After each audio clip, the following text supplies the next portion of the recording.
One story ৩১ যিহোশুয় ১০-২৪ অধ্যায়। মিত্রদের যুদ্ধ, কালেব এবং বিশ্রাম। এটি ঈশ্বরের প্রদত্ত দেশ কনান জয় করার যুদ্ধের ধারাবাহিকতা। এটি ঈশ্বরের দেশ যা ঈশ্বর প্রস্তুত করেছেন এবং ঈশ্বর বলেছেন যাও। এটি ঈশ্বরের যুদ্ধ। ঈশ্বরের লোকদের অবশ্যই সম্পূর্ণরূপে ঈশ্বরের বাক্য মানতে হবে এবং ঈশ্বরের পরীক্ষাগুলো উত্তীর্ণ হতে হবে। শয়তান আমাদেরকে পতনের জন্য প্রলোভিত করে, কিন্তু ঈশ্বর আমাদের সামনে যে পরীক্ষা দেন তার থেকে বের হওয়ার একটি উপায় আছে। তা হলো যদি আমরা তার বাক্য ধরে রাখি। আমাদের কেবল ঈশ্বরের উপর আশা রাখতে হবে এবং ঈশ্বরের পথ অনুযায়ী যুদ্ধ করতে হবে, কারণ ঈশ্বর ইসরায়েলের জন্য যুদ্ধ করেছিলেন। গিবিয়ন একটি মহান শহর এবং এর লোকেরা শক্তিশালী, কিন্তু যেহেতু তারা ইসরায়েলের সাথে মিত্রতা করেছিল, যখন আমোরীয়দের ৫ রাজা গিবিয়নের বিরুদ্ধে একত্রিত হলেন, তখন গিবিয়ন যিহোশুয়ের কাছে সাহায্যের জন্য একজন লোক পাঠালো। যখন যিহোশুয় সমস্ত সৈন্য এবং যোদ্ধাদের নিয়ে যুদ্ধে গেলেন, ঈশ্বর বললেন, তাদের ভয় করো না, আমি তাদের তোমার হাতে সমর্পণ করেছি, তাদের কেউই তোমার সামনে দাঁড়াতে পারবে না। এখন যখন যুদ্ধ শুরু হয়েছিল, ঈশ্বর ইসরায়েলের সামনে মিত্র বাহিনীকে পরাজিত করলেন এবং ঈশ্বর আকাশ থেকে বড় শিলাবৃষ্টি পাঠালেন। যারা তরোয়াল দ্বারা নিহত হয়েছিল তাদের চেয়ে বেশি লোক শিলাবৃষ্টি দ্বারা মারা গেল। এছাড়াও ঈশ্বর যিহোশুয়ের প্রার্থনা শুনলেন এবং সূর্য ও চন্দ্রকে থামালেন, যুদ্ধে বিজয় দিলেন এবং ঈশ্বর শত্রুদেরকে তার হাতে সমর্পণ করলেন। যিহোশুয় ৫ রাজার গলায় পা দিলেন, তাদের হত্যা করলেন, গাছে ঝুলালেন এবং তারা যে গুহায় লুকিয়েছিলেন সেখানে ফেলে দিলেন এবং বড় পাথর দিয়ে গুহা বন্ধ করে দিলেন। এই ঘটনাটি ইঙ্গিত করে যে পরে একজন নারীর বংশধর হিসেবে আসবেন, তার পায়ে আঘাত করা হবে, কিন্তু তিনি সর্পের মাথা চূর্ণ করবেন। যিহোশুয় মক্কেদা, লিবনা, লাখিশ এবং গেশর, ইগলন, হেব্রন এবং দবির আক্রমণ করলেন, কাউকে জীবিত রাখলেন না এবং সমস্ত নিঃশ্বাস নেওয়া লোকদের সম্পূর্ণরূপে ধ্বংস করলেন, যেমন ঈশ্বর আদেশ দিয়েছিলেন। যিহোশুয় কাদেশ বর্ণীয় থেকে ঘষা পর্যন্ত এবং গোশেনের সমস্ত অঞ্চল থেকে গিবিয়ন পর্যন্ত আক্রমণ করলেন, কিন্তু এটা ঈশ্বরের কারণে সম্ভব হয়েছিল যে যিহোশুয় একবারে এই সমস্ত রাজা এবং তাদের দেশ জয় করতে পেরেছিলেন। আমাদের এটা মনে রাখতে হবে। আমরা দেখেছি যে আমাদের ঈশ্বরের বাক্যকে জীবনের মধ্যে রাখতে হবে, বাক্য অনুযায়ী অনুগত হতে হবে, পাপ না করে বাক্যের অনুযায়ী প্রার্থনা ও যোগাযোগ করতে হবে। এর সাথে কনান দেশকে ঈশ্বরের রাজ্য বানানোর জন্য পঞ্চম ধাপটি হল ঈশ্বরের বাক্যের ভিত্তিতে বিশ্বাস নিয়ে এগিয়ে যাওয়া, কারণ ঈশ্বর কেবল শত্রুদের সমর্পণই করবেন না, বরং ঈশ্বর নিজেই তার যুদ্ধ লড়বেন। তবে বাইবেলের মাধ্যমে প্রকাশিত ইসরায়েলীয়দের সাক্ষ্য ছিল সম্পূর্ণ পতন। তারা ঈশ্বরের বাক্য ধরে রাখেনি, ঈশ্বরের আনুগত্য করেনি এবং তারা ঈশ্বরের বিরুদ্ধে পাপ করতে থাকে এবং তাকে ত্যাগ করে। বাইবেল সেই গল্প বলছে। যদি ইসরায়েলীয়রা সত্যি উপরে বর্ণিত সবকিছু পালন করত, তবে ঈশ্বরের ভালোবাসা ও অনুগ্রহ ক্ষুদ্র মনে হতো, কিন্তু যেহেতু তারা সম্পূর্ণরূপে অবাধ্য ছিল, তাই ঈশ্বরের ভালোবাসা ও অনুগ্রহ তাদের প্রতি বৃদ্ধি পেয়েছিল। তাই যীশুখ্রিস্টের প্রয়োজনীয়তা আরও বেশি। আর এখন বাইবেল অসম্ভব শব্দটিকে নিন্দা করে চলেছে। এই গল্প এখন বিচারকদের দিয়ে শুরু হয়ে ইসরায়েলের ধ্বংস পর্যন্ত চলবে। ঘোড়াদের পায়ের রগ কাটো এবং তাদের রথ পোড়াও। যদি পূর্বের মিত্রদের সাথে যুদ্ধ আমোরীয়দের কেন্দ্র করে হয়, তবে এবার কনানের সমস্ত বংশ এবং রাজারা তাদের সমস্ত সৈন্য নিয়ে বেরিয়ে এলো এবং তাদের সংখ্যা সমুদ্রের বালির মতো ছিল এবং তাদের অনেক ঘোড়া ও রথ ছিল। আমরা এই পরিস্থিতিকে বাস্তবতা বলি। বাস্তবিকভাবে তাদের বিরুদ্ধে যুদ্ধে জেতা অসম্ভব। এরা ছিল যুদ্ধে বেড়ে ওঠা বংশ। অন্যদিকে ইসরায়েলীয়রা শতাব্দী ধরে মিশরের দাস ছিল এবং মাত্র ৪০ বছর মরুভূমিতে কাটিয়েছে। যদিও ইসরায়েলীয়রা কিছু যুদ্ধ করেছে, তবে এটি তাদের কৌশলগত যুদ্ধ নয়, বরং ঈশ্বরের যুদ্ধ যা ঈশ্বর লড়েছেন। ইসরায়েলীয়দের জন্য এই বাস্তবতার ভয় হবে অনাকের সন্তানদের দেখার মতো, যাদেরকে ১২ গুপ্তচরের মধ্যে ১০ জন দেখেছিল। তারা গলিয়াথের মতো বৃহৎ লোকদের দেখেছিল, যিনি শাউল এবং তার লোকদের সামনে ৪০ দিন ও রাত দাঁড়িয়েছিলেন। তবে আবার মনে রাখতে হবে, এই যুদ্ধ হলো ঈশ্বরের যুদ্ধ। ঈশ্বর ইতিমধ্যেই বলেছেন, যখন তুমি তোমার শত্রুদের বিরুদ্ধে যুদ্ধে যাবে এবং ঘোড়া, রথ এবং তোমার চেয়ে বড় সৈন্য দেখবে, তখন তাদের ভয় করো না, কারণ প্রভু তোমার তোমার ঈশ্বর, যিনি তোমাকে মিশর থেকে উদ্ধার করেছেন, তোমার সাথে আছেন। তাই যুদ্ধের চাবিকাঠি শত্রুর শক্তি নয়, বরং ইসরায়েলীয়দের সাথে ঈশ্বরের উপস্থিতি। শত্রু অনেক থাকলেও যদি ঈশ্বর আমাদের সাথে থাকেন আমরা জিতব। শত্রু কম থাকলেও যদি ঈশ্বর আমাদের সাথে না থাকেন তবে আমরা হারব। আমরা ইতিমধ্যে এখানে আসার আগে অয় শহরের যুদ্ধে সেই সত্য দেখেছি। ঈশ্বরের সাথে থাকার চাবিকাঠি হলো সম্পর্ক। যদি তারা ঈশ্বরের বাক্য মানে এবং পাপ না করে এবং ঈশ্বরের সাথে অবিরাম যোগাযোগ করে, তারা কেবল ঈশ্বরের যুদ্ধে বিজয় দেখবে। তবে তারা তা করতে পারে না। তাদের সাহায্য প্রয়োজন একজন ত্রাণকর্তার। সমস্ত সৈন্য ইসরায়েলের সামনে যুদ্ধের জন্য দাঁড়ালো, কিন্তু ঈশ্বর বললেন, তাদের ভয় করো না, কারণ আগামীকাল এই সময় আমি তাদের সবাইকে হত করে ইসরায়েলের হাতে সমর্পণ করব। তুমি তাদের ঘোড়াদের পায়ের শিরা কাটবে এবং তাদের রথ পুড়িয়ে ফেলবে। এবং যেমন বলা হয়েছিল, যিহোশীয় এবং ইসরায়েল কোনো শত্রু সৈন্যকে বাঁচিয়ে রাখেননি। তারা তাদের হত্যা করলেন এবং কোনো নিঃশ্বাস নেওয়ার লোক বেঁচে থাকল না। এটা গুরুত্বপূর্ণ যে ঈশ্বর বললেন, আমি তাদের সবাইকে হত করে ইসরায়েলের হাতে সমর্পণ করব। তুমি তাদের ঘোড়াদের পায়ের শিরা কাটবে এবং তাদের রথ পুড়িয়ে ফেলবে। তাই ঈশ্বর যুদ্ধে বিজয় দেওয়ার পরে ঈশ্বরের উপর নির্ভরতা ছাড়া অন্য কিছুতে আনুগত্য করা যায় না। কারণ যুদ্ধের সেরা অস্ত্র ঘোড়া এবং রথগুলি পাওয়ার পরেও সেগুলির উপর নির্ভর না করে বরং পরবর্তী যুদ্ধ ঈশ্বরের উপর সম্পূর্ণ নির্ভরতা রেখে লড়াই করার চেয়ে বড় আনুগত্য আর নেই। ঈশ্বরের লোক দাউদ এই বিশ্বাসের যুদ্ধ লড়েছিলেন। এটা কখনোই সহজ বিষয় ছিল না, কিন্তু যিহোশীয় ঈশ্বরের আদেশ পালন করলেন। এবং বাইবেল বলে যে ঈশ্বর মোশিকে যা আদেশ দিয়েছিলেন, মোশে যিহোশীয়কে সেই আদেশ দিয়েছিলেন এবং যিহোশীয় ঈশ্বরের আদেশকৃত সবকিছু করলেন। এই সম্পর্ক ঈশ্বরের রাজ্য। মোশে বা যিহোশীয় কেউই রাজা ছিলেন না, তারা কেবল পথ প্রদর্শক ছিলেন, যারা ঈশ্বর এবং তার লোকদের সংযুক্ত করেছিলেন যাতে ঈশ্বরের লোকেরা ঈশ্বরের ইচ্ছা অনুযায়ী জীবনযাপন করতে পারে।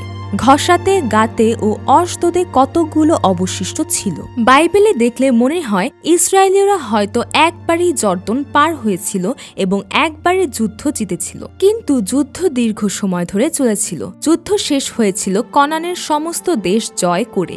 বাইবেলে ইসরায়েল যে রাজাদের পরাজিত করেছিল তার তালিকা প্রকাশ করে। কিন্তু আমাদের জানা দরকার, যদিও যিহোশীয় এবং ইসরায়েল কনানীয়দের ধ্বংস করেছিল বলে মনে হয়, কিন্তু তারা তাদের সম্পূর্ণরূপে জয় করতে পারেনি। এখনো কনানীয় বংশ অবশিষ্ট ছিল এবং বাইবেল বলে তারা কেবল ঘষা, গাত এবং অশদোদে বেঁচে ছিল। এই স্থান যা এখন দুর্বল এবং ছোট অবশিষ্টাংশের মতো মনে হয়, তা ভবিষ্যতে ইসরায়েলীয়দের কনানে জীবন ধারণের সময় আরেকটি ফাঁদ হিসেবে কাজ করবে। ঘষা হলো সেই স্থান যেখানে বিচারকর্তা শিমশনের চোখ উপড়ে ফেলা হয়েছিল এবং তিনি কারাগারে চাকি কাটতে বাধ্য হয়েছিলেন। গলিয়াত গাদ বংশ থেকে এসেছিলেন এবং আশদোদ হলো সেই স্থান যেখানে ঈশ্বরের সিন্দুক নিয়ে যাওয়া হয়েছিল। এই কনান সম্পূর্ণভাবে জয়ের ব্যর্থতা কেবল যিহোশূয়ের সীমাবদ্ধতা নয়, বরং ইসরায়েলীয়দের সীমাবদ্ধতা, পুরাতন নিয়মের সীমাবদ্ধতা, আইনের সীমাবদ্ধতা এবং পাপীদের সীমাবদ্ধতা। আমরা যিহোশূয়ের মতো বিশ্বস্তভাবে আমাদের সর্বোচ্চ চেষ্টা করলেও সাহায্য ছাড়া এবং একজন সত্যিকারের ত্রাণকর্তা ছাড়া ঈশ্বরের সামনে দাঁড়াতে পারি না। ইসরায়েলের মধ্যে বন্টন করো এবং তা অধিকার করো। এখন যিহোশীয় বৃদ্ধ হয়েছেন এবং এখনো অনেক অজয়িত দেশ রয়েছে। যিহোশীয় রুবেন, গাদ এবং মনস্বীর অর্ধ বংশকে জর্দনের পূর্বের দেশ দিলেন। তাদের পরিবার অনুযায়ী অধিকার বন্টন করলেন এবং সীমানা নির্ধারণ করলেন। কেবল লেবীয় বংশকে কোনো অধিকার দেওয়া হয়নি, কারণ ঈশ্বর তাদের অধিকার হয়েছিলেন। যিহোশীয় তারপর অবশিষ্ট 9 বংশ এবং অর্ধ বংশের সাথে একইভাবে দেশ ভাগ করলেন। এখন বাকি কাজ হলো যে দেশ এখনো জয় করা হয়নি তা জয় করা। ইসরায়েলীয়রা জয়ের জন্য যুদ্ধ চালিয়ে যাবে, কিন্তু তারা কনানীয়দের ধ্বংস বা তাড়াবে না এবং তারা ঈশ্বরের আদেশ লঙ্ঘন করবে এবং তাদের প্রয়োজনের জন্য সবাইকে তাড়াবে না। যদি প্রভু আমাদের সাথে থাকেন, আমি তাদের তাড়িয়ে দেব যেমন প্রভু বলেছেন। সেই সময় জিহুদা বংশের কালেব যিহোশূয়ের কাছে এসে বললেন তিনি কিভাবে তার আন্তরিক স্বীকারোক্তি দিয়েছিলেন যখন তিনি 40 বছর বয়সে 12 গুপ্তচরের একজন হিসেবে গুপ্তচর বৃত্তি করেছিলেন এবং মোশে তাকে যে প্রতিশ্রুতি দিয়েছিলেন তা তিনি বললেন, তোমার পা যে দেশে হেঁটেছে তা তোমার এবং তোমার সন্তানদের চিরকালের জন্য অধিকার হবে, কারণ তুমি আমার প্রভু ঈশ্বরের সম্পূর্ণ হৃদয় অনুসরণ করেছ। এবং এখন 45 বছর পরে তিনি 85 বছর বয়সী হলেন, তিনি বললেন, অতএব সেই দিন সদাপ্রভু এই যে পর্বতের বিষয় বলিয়াছিলেন, এখন ইহা আমাকে দাও, কেননা তুমি সেই দিন শুনিয়াছিলে যে অনাকীয়েরা সেখানে থাকে এবং নগর সকল বৃহৎ ও প্রাচীর বেষ্টিত। হয়তো সদাপ্রভু আমার সহবর্তী থাকিবেন, আর আমি সদাপ্রভুর বাক্যানুসারে তাহাদিগকে অধিকারচ্যুত করিব।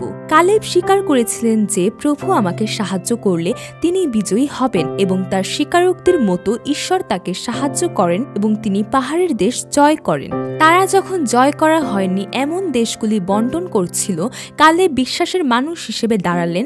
প্রথমে সবচেয়ে কঠিন দেশ, যে দেশ কেউ চায় না, পাহাড়ের দেশ বেছে নিলেন, যেখানে অন্য সবাই একটি সহজে জয় করা এবং বসবাসের ভালো জায়গা চাইছিল। কালেব জিহুদার বংশধর যীশুখ্রিস্টের প্রতিনিধি হিসেবে দাঁড়ালেন। একজন 85 বছর বয়সীর পক্ষে যুদ্ধ করা অসম্ভব, তদুপরি একটি পাহাড়ের দেশ আক্রমণ করা প্রায় অসম্ভব।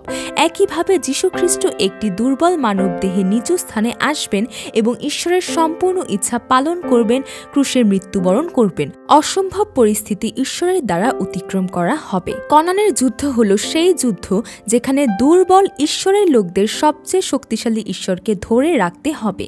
এছাড়াও আমাদের সচেতন হতে হবে যে যেমন আমরা শুধুমাত্র অব্রাহামের বিশ্বাস অনুকরণ করি এবং শুধুমাত্র ইসাহাকের আনুগত্য অনুকরণ করি, তেমনি আমাদের শুধুমাত্র যিহোশুয়ের আনুগত্য আর কালেবের বিশ্বাস অনুকরণ করলে চলবে না। আমাদের অবশ্যই এটা উপেক্ষা করা উচিত নয় যে ঈশ্বর যিনি তাদের অনুগ্রহ দিয়েছিলেন এবং তাদের সাথে ছিলেন, তার কারণেই তারা ঈশ্বরের মানুষ হিসেবে দাঁড়াতে পেরেছিলেন।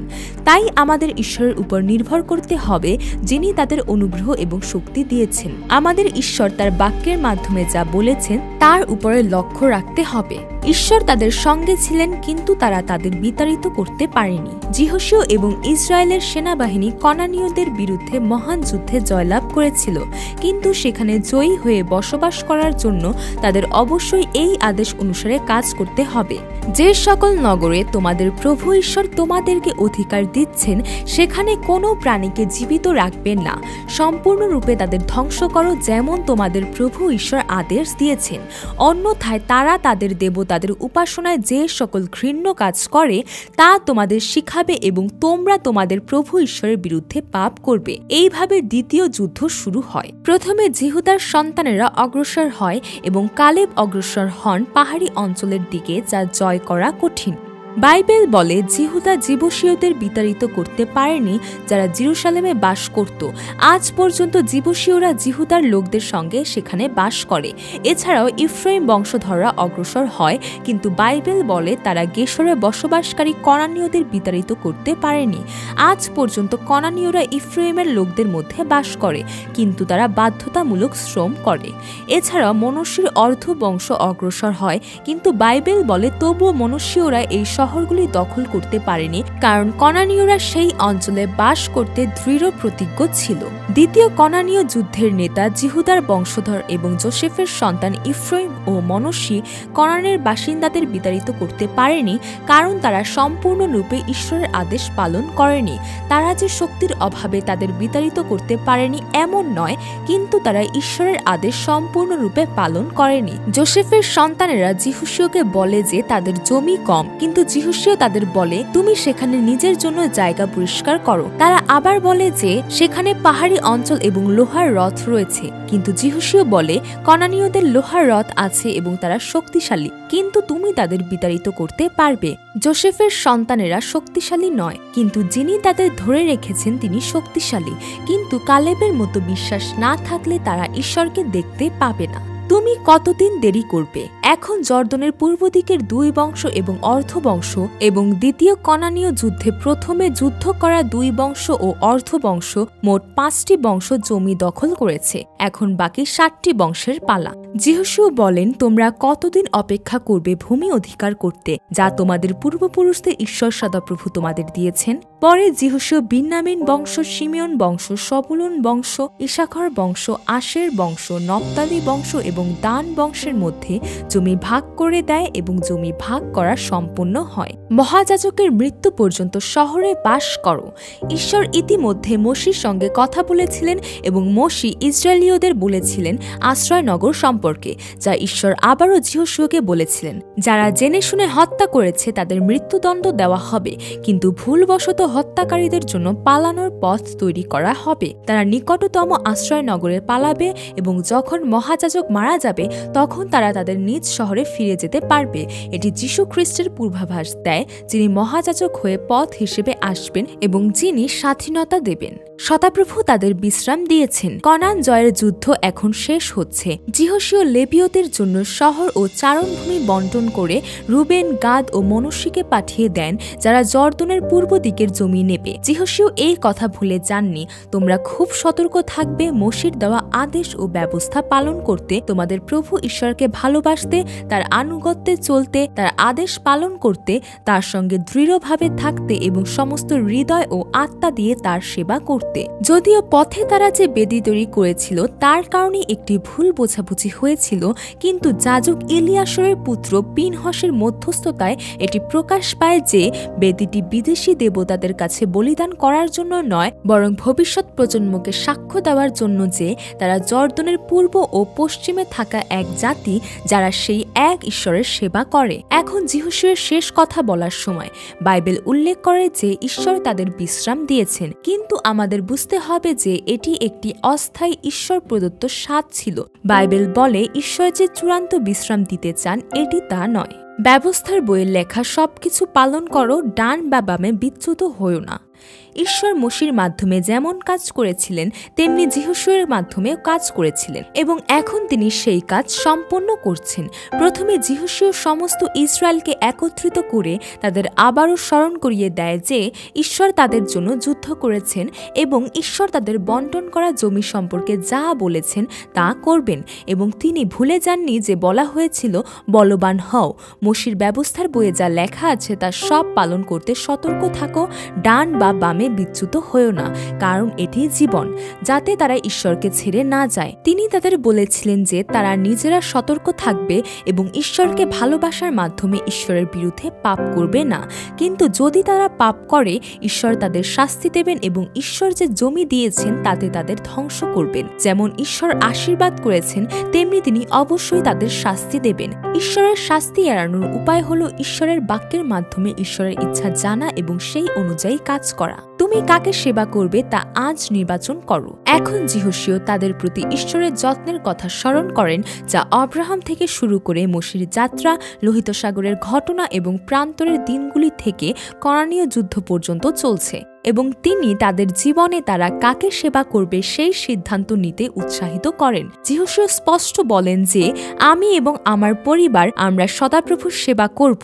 এবং ইসরায়েলীয়রাও স্বীকার করে আমরা সদাপ্রভুকে ছেড়ে অন্য দেবতাদের সেবা করব না, আমরাও সদাপ্রভুর সেবা করব কারণ তিনি আমাদের ঈশ্বর। তারপর যিহোশূয়া আবার জোর দিয়ে বললেন, যদি তোমরা সদাপ্রভুকে ছেড়ে বিদেশি দেবতাদের সেবা করো তিনি ফিরে এসে তোমাদের উপরে বিপদ আনবেন এবং তোমাদের শেষ করবেন। তিনি তোমাদের প্রতি ভালো করেছেন তারপরেও। এবং তখন ইসরায়েলীয়রাও বলে আমরা সদাপ্রভুর সেবা করব। এটি যথেষ্ট হতে পারত, কিন্তু যিহোশূয়া বলে তোমরা নিজেরাই সাক্ষী যে তোমরা সদাপ্রভুর সেবা করতে বেছে নিয়েছ, এবং লোকদের সঙ্গে একটি চুক্তি করে বিধি ও ব্যবস্থা পুনরায় নিশ্চিত করে, ঈশ্বরের ব্যবস্থার বইয়ে এই বিষয়গুলি লিপিবদ্ধ করে, তারপর একটি বড় পাথর নিয়ে সাক্ষ্য হিসেবে স্থাপন করে যাতে লোকেরা এটি অস্বীকার করতে না পারে। তারপর যিহোশূয়া তার মিশন সম্পন্ন করে মারা যান।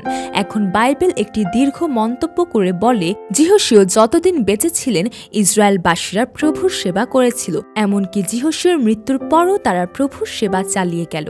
যতদিন তাদের নেতারা বেঁচে ছিলেন লোকরা প্রভুর সেবা করেছিল। এই নেতারা ইসরায়েলের জন্য প্রভুর সমস্ত কর্মকাণ্ড স্বচক্ষে দেখেছিলেন, এবং এরপরে যিহোশূয়ার জীবনের অবসান ঘটে। সেই দীর্ঘায়িত বাক্যগুলো যেগুলোর অর্থ বাইবেলের পরবর্তী বই বিচার কর্তৃগণে বিস্তারিত আলোচনা করা হয়েছে। এখন বাইবেল ঈশ্বরের লোকদের কাহিনীর দিকে এগিয়ে যায়, যারা সম্পূর্ণরূপে জয় করা হয়নি এমন কনান দেশে উত্থান পতনের সম্মুখীন হতে থাকে। ঈশ্বরের দেশ কনানে তারা আকাঙ্ক্ষা করেছিল এবং আশা করেছিল যে সেখানে শান্তিপূর্ণভাবে ঈশ্বরের সাথে বসবাস করবে, কিন্তু আমরা ঈশ্বরের বাক্যের মতো তাদের জীবনে ক্রমাগত আঘাতের গল্প দেখব। আমি আশীর্বাদ দেব আশীর্বাদের জন্য এবং শাস্তি দেব শাস্তির জন্য, কারণ তাদের অপরাধগুলি অবিরাম পুনরাবৃত্তি হয়। তারা হতাশ হবে এবং আমরাও হতাশ হব, কিন্তু আমাদের জানতে হবে যে ঈশ্বরের উৎসাহের গল্প যা তাদের অবিরামভাবে ধরে রাখে তা হলো বাইবেলের গল্প এবং আমাদের গল্প। সেই প্রেমের গল্প, ঈশ্বরের সেই অপরিবর্তনীয় উদ্যমের এই গল্প চলতেই থাকবে। আমেন।